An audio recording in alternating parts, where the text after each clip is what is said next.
తిరువూరు శాసనసభ్యులు శ్రీ కొలికపూడి శ్రీనివాసరావు మరోసారి వార్తల్లో నిలిచారు. రాజకీయ ఊహాగానాలకు తెరలేపారు.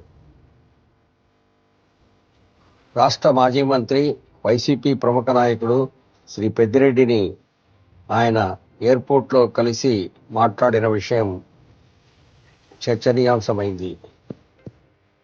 కొలికపూడి శ్రీనివాసరావు మొదటి నుంచి వివాదాస్పదుడిగా ఉన్నారు. అనేక సందర్భాల్లో అధిష్టానం ఆయన్ను పిలిచి మందలించిన సందర్భాలున్నాయి. ఈ సందర్భంగా ఆయన పెద్దిరెడ్డిని కలవడం చర్చనీయాంశంగా మారింది.